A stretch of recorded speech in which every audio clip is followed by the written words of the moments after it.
Indian achievers के सभी दोस्तों को मेरा प्यार भरा नमस्कार और एक बार फिर आपका बहुत स्वागत है। दोस्तों, हम इस वर्ष एक बहुत ही बड़ी घटना होने जा रही है, जिसका सदियों से सभी भारतवासियों को तहे दिल से इंतजार था। और वो घटना है सर, अयोध्या में भव्य राम मंदिर का निर्माण, जो कि पूरा हो गया और अब जनवरी के आखिरी सप्ताह में विश्व स्तर पर विधिवत उद्घाटन होने जा रहा है। और जो हमारे माननीय प्रधानमंत्री श्री नरेंद्र मोदी जी हैं, वो उसको करेंगे। और शायद ये पूरे भारत में एक आह्वान है कि करोड़ों लोगों को उसका निजी निमंत्रण भी भेजा जा रहा है। तो आज हम उसी राम मंदिर के ऊपर बात करेंगे, और सिर्फ राम मंदिर ही नहीं, उस राम मंदिर की महिमा और 2024 में मई के महीने में होने वाले लोकसभा चुनावों में ये मंदिर की महिमा कैसी रहेगी और उसका राजनीतिक परिप्रेक्ष्य कैसे बदलेगा और बिगड़ेगा सभी पार्टियों के लिए या बनेगा, आज हमारी उसी पर चर्चा है। और हमारे साथी, लेकिन आज हमारे विशेषज्ञ डॉक्टर विजय गौड़, जो जड़ों से आ, धर्म से जुड़े हुए हैं और जिन्होंने हमेशा अपने जीवन में उसूलों को और सिद्धांतों को प्राथमिकता दी है, आज वो मेरे कुछ सवालों का जवाब देंगे। डॉक्टर साहब, आपका बहुत बहुत स्वागत है इंडियन अचीवर्स में। आज आप होस्ट नहीं है, आज आप मेहमान हैं। जी, बहुत धन्यवाद और राजीव सर, जी। आज पता नहीं क्यों मेरा मन बड़ा प्रसन्न है राम मंदिर के मुद्दे को लेकर, और मैं बस प्रसन्न मन से ही सवाल करूंगा आपसे। जी जी और मैं चाहूंगा कि आप उसका अपने जवाबों से हमारा ज्ञानवर्धन करें। जी। तो डॉक्टर साहब, मैं आपसे जानना चाहता हूं कि ये पहले जुमला कहा जाता था, हर मंदिर वहीं बनाएंगे, जी ठीक है जी, और सब लोग इसका मजाक उड़ाते थे। लेकिन पिछले 9 सालों में मोदी जी ने अपने राज में इस कार्य को कर ही दिया। तो क्या आपको ये लगता है कि ये मंदिर का निर्माण करके मोदी जी ने भारतीय समाज को कई सदियों पुराने मानसिक कष्ट से बाहर कर दिया है? तो देखिए, ऐसा है राजीव जी, ये तो हरी कथा तो अनंत है। राम की कथा का कोई ना प्रारंभ है ना अंत है, जी। ऐसा मेरा विश्वास भी है और देश के करोड़ों लोगों का ऐसा विश्वास है। अब मैं इस सारे पिछले 50 वर्ष के इतिहास से गुजरा हूँ। जो जितना मैंने ऑब्जर्व किया, जितना देखा, सहन किया, वो उस पे बातचीत हम करेंगे। 80 के दशक के अंतिम वर्षों में ये शुरू हुई मुहिम। रथ यात्रा आडवाणी जी ने की। उससे कुछ समय पहले दिल्ली की लोकल बसों पे मैं यात्रा करता था, तो थोड़े से स्टिकर नजर आने लगे थे, गर्व से कहो हम हिंदू हैं। तो ध्यान से पढ़ते थे हम सब उसको कि क्या हो रहा है, ये देश में क्या होगा। राजनीतिक परिस्थितियां उस समय थोड़ी अजीब थी। अ, पैसे की दृष्टि से भी देश इतना ताकतवर नहीं था जितना आज है। तो उसके बाद रथ यात्रा के बाद ये बात, मंदिर, वो बाबरी मस्जिद गिर गई 6 दिसंबर 92 को। और उसके बाद निरंतर ये बात हो, तो उससे पहले भी ये बात निरंतर होती रही कि रामलला हम आएंगे और मंदिर वहीं बनाएंगे। घरों में, परिवारों में ये सदा चर्चा का विषय रहता था। हॉट डिबेट्स थी। मैं कॉलेज में पढ़ाता था, वहां भी डिबेट थी। कुछ लोग उसकी तरफ बोलते थे, कुछ उसके अगेंस्ट बोलते थे।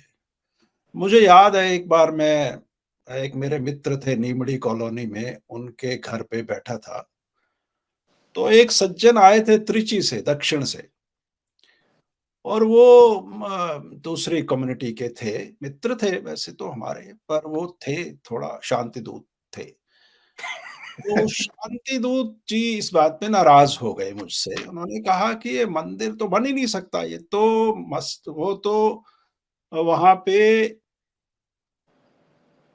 जो कुछ भी हो जाए मंदिर नहीं बनेगा, और या तो हॉस्पिटल बना दो, या बहुत तरह के ऐसे बातें होती रही। तो खैर, वो तो एक पर्सनल एक्सपीरियंस था। इस तरह के सैकड़ों एक्सपीरियंसेस से हम लोग उस यात्रा में गुजरे। ये जो मंदिर और मस्जिद की कथा जो है, ये तो 497 वर्ष पुराना एक जख्म था, जिसे महसूस कर रहा था हिंदू समाज। ये एक नेशनल शेम था, एक राष्ट्रीय शेम आप इसको कह सकते हैं, एक शर्मनाक स्थिति, जहाँ पे कि 80% से ज़्यादा एक देश के वासी अपने जो आराध्य हैं, उनका एक मंदिर, पहले तो शर्म थी कि टूट गया और फिर शर्म थी कि हम उसको बना नहीं पा रहे। इस बीच में आप ध्यान रखिए, अंग्रेज़ी सरकार भी आई और चली गई, पर हिंदुओं का ये संघर्ष बना रहा निरंतर। उसके बाद आज़ादी के बाद भी जो कांग्रेस की सरकार थी, किसी ने उसकी तरफ ध्यान नहीं दिया, बल्कि उसके ऊपर ताला लगवा दिया गया। 1985 में राजीव गांधी जी ने हिंदुओं की वोट पाने के लिए, क्योंकि उस समय एक वो ऐसा सुप्रीम कोर्ट का निर्णय जिसको बदल दिया था राजीव जी ने पार्लियामेंट में, कौन-सी बानो थी, मैं नाम भूल गया उनका। अ, शाहबानो। शाहबानो केस में।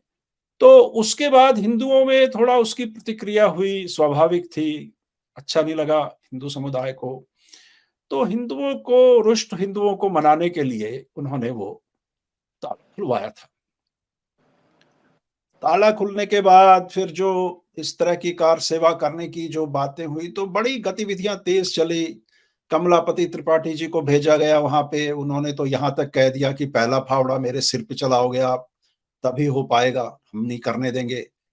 कुछ करने नहीं दिया गया। खैर, रथ यात्रा समापन्न हुई और उसके बाद तो जो स्थितियां हुई वो आपके सामने है देश में।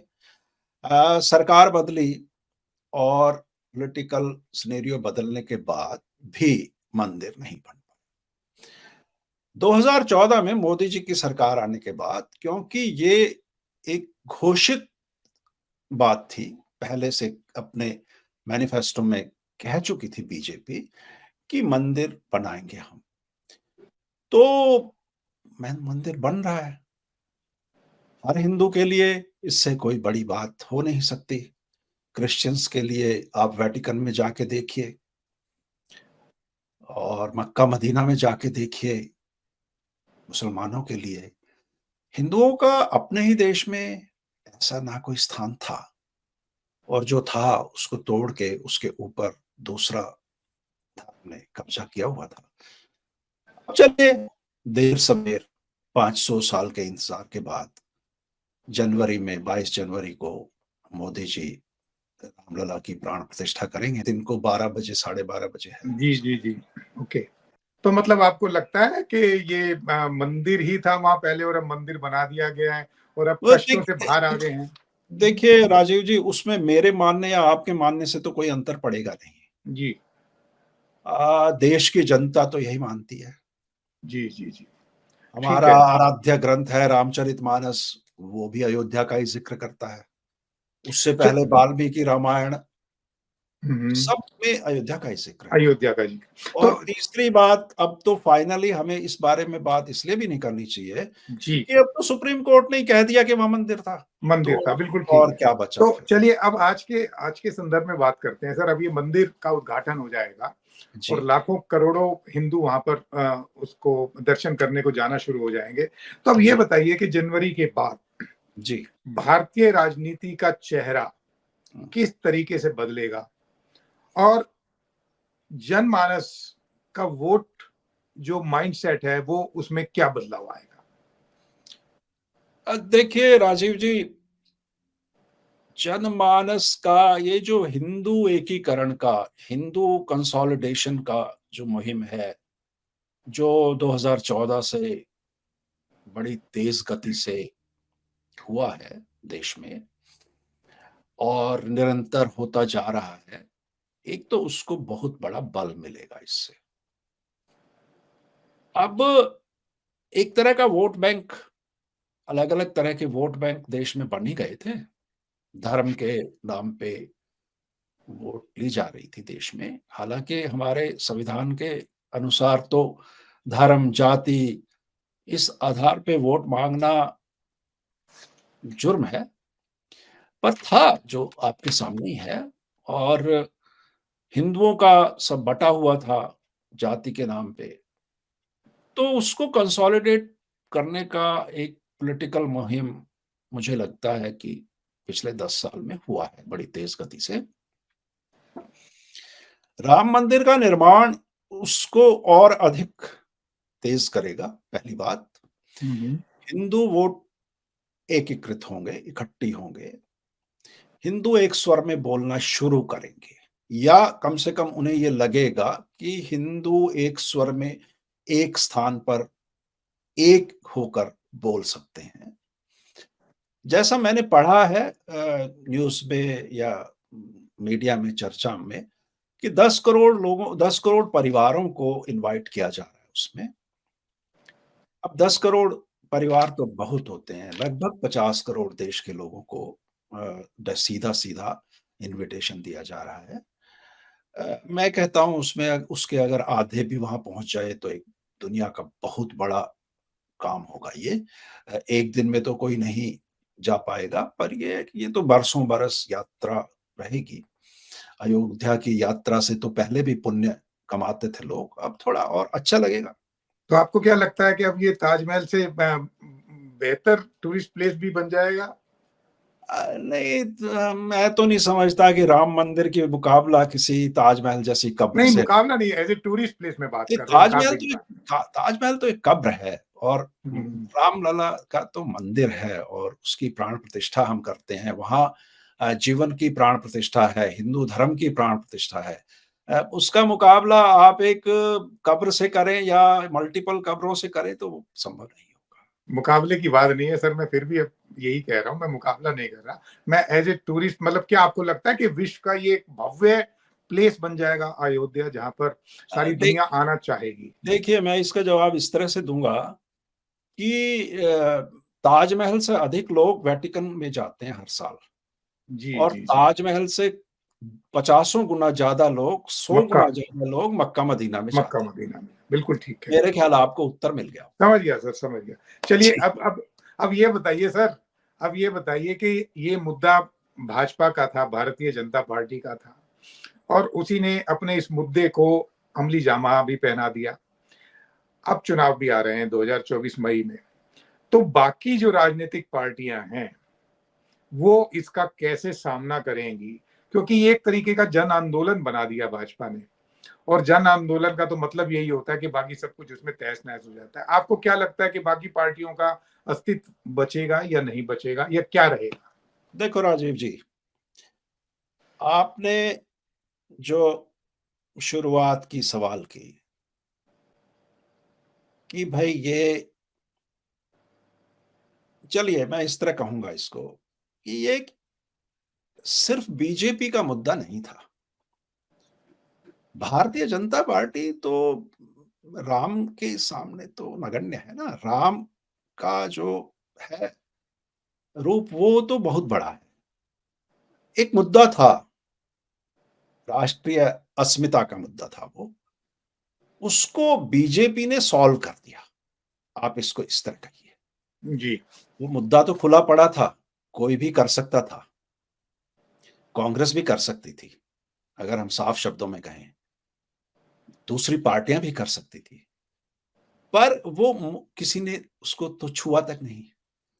और वो जो है बीजेपी ने पहल की, और बीजेपी ने उस मुद्दे को सॉल्यूशन किया उसका, और उसके लिए जो बाधाएं थी, अब बाधाएं या विघ्नकर्ता को आप ये कहें कि उनका क्या होगा। आप देखिए ना, गोलियां तो चली अयोध्या में, वो तो कोई झूठ तो नहीं है, लोग हम्म, मारे।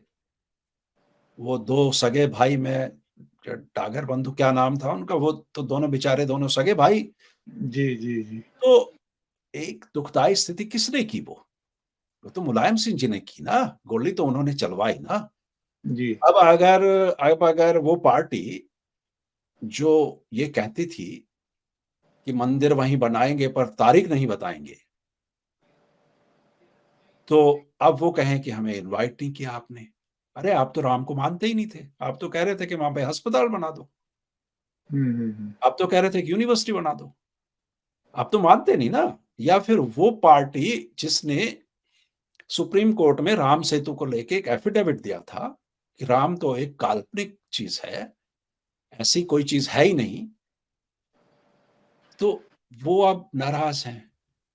या वो लोग क्यों नहीं गए? वो कितने प्राइम मिनिस्टर, नेहरू जी से लेके राहुल जी तक, गया तो नहीं कोई वहां रामलला के दर्शन करने। आप इफ्तार की पार्टियों में तो जाते थे, पर आप वहां तो हम्म। नहीं जाते थे। तो जो हिंदू जनमानस है आहत हुआ इस सब से, अभी भी तो आहत। तो आपको ये वैसे आप मानते हैं कि भाई धर्म और अगर समाज सुधार या सामाजिक कार्यों की बात की जाए तो प्राथमिकता किसकी रहनी चाहिए, या सबका अपना एक अलग अलग स्थान है, मतलब हर एक चीज की अपनी एक अलग वैल्यू है? देखिए ना, हर चीज का अपना एक स्थान है। जी। अगर आप ये कहें कि देखो भाई घर में बच्चों को पढ़ाना इंपॉर्टेंट नहीं है, पहले उनकी नौकरी का ध्यान करो। हम्म। या पहले ये देखो कि घर में टेलीविजन होना चाहिए, क्योंकि फिर वो कैसे कैसे जानेंगे दुनिया को। या फिर हम ये कहें कि घर में पर्दे पहले होने चाहिए और बच्चे पढ़ें या ना पढ़ें। हर चीज का अपना महत्व है। जी जी जी, ठीक है। पर्दे अगर आपको सर्दी से बचाएंगे, तो बच्चे अगर अनपढ़ रह गए तो वो पर्दे भी चले जाएंगे। तो बिल्कुल सवाल ठीक। ये है कि धर्म का समाज में एक अपना महत्व है, और दुनिया के हर धर्म का अपना अपना महत्व अपने अपने एरिया में है। हम्म। और उस महत्व की दृष्टि से हमें अपने धर्म को छोटा नहीं आंकना चाहिए, ओके। मेरा ये कहना।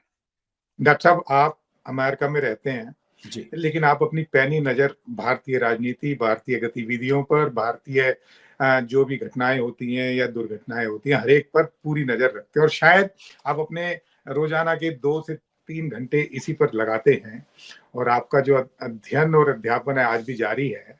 तो आप ये बताइए कि आपकी नज़र के हिसाब से जो अब आगामी चुनाव है, मेरा मुख्य मुद्दा सर चुनाव ही है, क्योंकि मोदी जी को ऑलरेडी 9 साल हो गए, अगले साल 10 साल पूरे हो जाएंगे, और अब तीसरी टर्म के लिए चुनाव होने हैं। तो क्या आपको लगता है कि आपकी स्टडी क्या कहती है कि बाकी पार्टियां इसको लेकर कुछ स्ट्रेटेजी बना रही, क्योंकि उन्होंने इंडी, ये क्या इंडी चिंडी कुछ बनाया था, अलायंस बनाया था, जिसका अस्तित्व पहले से ही डगमगा गया है। तो आपको लगता है कि अब वो कुछ और इसमें खिचड़ी पका रही हैं या सोच रही हैं क्या किया जाए? देखिए राजीव जी, जहां तक बात, मैं कोई भविष्य दृष्टा नहीं हूं, और एक आम नागरिक के तौर पे मैं जिस तरह भी जो मीडिया में देखता हूं, पढ़ता लिखता हूं, वही है मेरा ज्ञान, वहीं तक सीमित है, और ना तो मैं सरकार में हूँ और ना उन चीज़ों को जानता हूँ। पर मेरा ये मानना है कि जिसने भी आज तक राम के चरणों में झुका है, उसका बेड़ा तो पार हुआ ही है। तो ये भी झुक ऐसा जाएंगी फिर बाकी पार्टियां? ऐसा ऐसा हमारा इतिहास और धर्म और समाज ये यही कहता है, और सब लोग तो गलत नहीं कहेंगे। दूसरी बात ये है कि आपका सवाल ये है कि उससे लाभ क्या होगा मोदी जी को या बीजेपी को? लाभ तो होगा, हम्म। लाभ तो होगा। और मेरा तो कहना ये है कि सिर्फ मोदी जी ही क्यों? देखिए गुप्ता जी, वो देश तो हजारों वर्षों से हिंदुओं का ही है ना। जी जी जी। आक्रांत आते गए, बसते गए, हमने उनको गले से लगाया, हमने कहा ठीक है भाई तुम भी रह लो यहाँ, जैसा हमारा सनातन धर्म कहता है कि अतिथि देवो भव, आप भी रहिए, हम भी रहेंगे। अब स्थितियां बिगड़ी, बिगड़ती चली गई, जो भी स्थिति आई, उसको वापस नॉर्मलाइज करने का ही तो ध्येय है ना। अब हम्म। आप ये कहें कि साहब घर आपका था, मैं तो किराए पे रह रहा हूँ, मैं तो आया था यहाँ पे रहने लग गया, अब आप कैसे, क्या क्या बात कर रहे हैं आप? अब तो मैं यहीं बैठ के शराब भी पीऊंगा, दारू भी पीऊंगा, बीड़ी भी पीऊंगा, और आपको भी उल्टा सीधा खाऊंगा, तो कैसे चलेगा?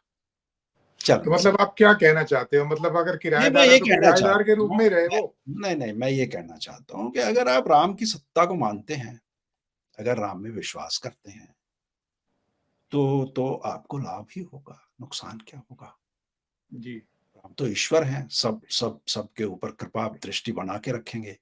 और अगर आप नहीं मानते हैं, तो भी हमारा धर्म तो ये कहता है, भई आपका भी भला हो, आप भी शांति से रहिए।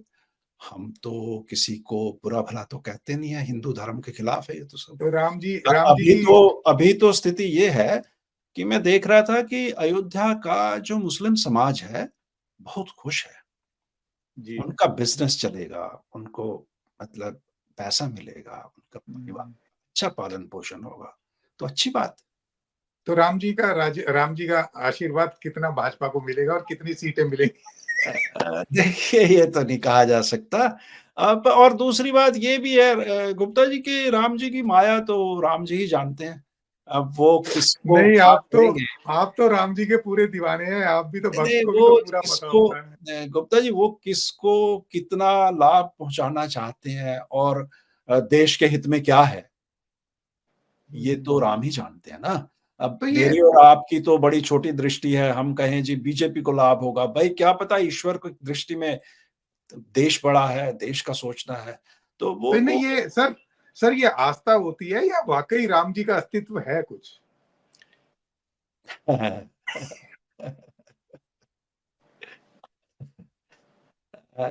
राजीव जी आप अपने को खुशकिस्मत समझिए कि आप हिंदू और सनातन धर्म में पैदा हुए हैं। जी, अगर जी, आप जी। शांति दूतों के धर्म में ये पूछ लेते तो गर्दन अब तक कट जाती आपकी। ठीक कह रहे हो सर, वैसे तो इसमें बहुत ताकत है सर। राम का स्मरण ही आदमी को इतनी शक्ति दे देता है कि वो ये कष्टों तो से बाहर आ जाए। आपका विचार है और आपका हुँ। विचार का हम सम्मान करते हैं। नहीं, नहीं सर, बिल्कुल सही बात है। चलिए ख़ैर तो आप जा रहे हैं क्या राम मंदिर मैं में? जाऊँगा जब भी भारत जाऊँगा मैं ज़रूर जाऊँगा और ओके। मैं नहीं जाऊँगा मेरी माँ है 90 साल की, मैं उनको भी साथ लेके जाऊँगा। उनकी भी बड़ी जी। इच्छा है और ये हमारे लिए बड़े सौभाग्य की बात है कि हमारे जीवन काल में राम मंदिर का निर्माण हो सका, एक मुहिम चली वो भी हमने देखी और आप उ उन उन जनरेशंस के बारे में सोचिए जो आज से 200 साल पहले अयोध्या के हुँ, राम हुँ, मंदिर हुँ। के बारे में सपने लेते हुए ही चले गए इस दुनिया से। जी, जी, जी। तो अब हम तो बड़े ही सुखी और संपन्न लोग हैं जो जा सकते हैं और जाना तो चाहिए। सर आप तो संपन्न हो, मुझे भी ले चलोगे क्या? मैं आपको ज़रूर ले चलूँगा। धन्यवाद, हाँ, धन्यवाद, मैं धन्यवाद। आपको ज़रूर ले चलूँगा सर। ठीक है, आपका ये तो देखो पुण्य की बात है। पहले ज़माने में वैसे सेठ लोग जो थे वो ब्राह्मणों को तीर्थ यात्रा कराते थे। पर अब घोर कलयुग है। अब घोर कलयुग में तो ब्राह्मण ही ले ले जाएँगे सेठ लोगों को तो यात्रा भी अरे कराएँगे, सर आपको गुरु भी खरीद के अपना देंगे। सानिध्य दे देना, हाँ। अपनी टिकट मैं खुद ले लूँगा, कोई दिक्कत नहीं है। नहीं, नहीं, कोई बात नहीं, वो सब कर देंगे हम, चिंता मत करिए आप। मंदिर बन गया, तो ये सब तो छोटी-छोटी बातें हैं। चलिए ठीक है सर, जी, ठीक है। Thank you. तो राम मंदिर के ऊपर सर हम अपने कार्यक्रम जारी रखेंगे जी, और हम अपने और भी मेहमानों को लाएँगे जिनकी राम मंदिर के ऊपर बहुत अच्छी पकड़ है, जी, जी, आस्था है, जी। ताकि हमारा ये जो मुद्दा है, जो राष्ट्रीय मुद्दा है, जन आंदोलन है, ये एक घर-घर तक पहुँचे। जी, नमस्कार। नमस्कार, नमस्कार, नमस्कार।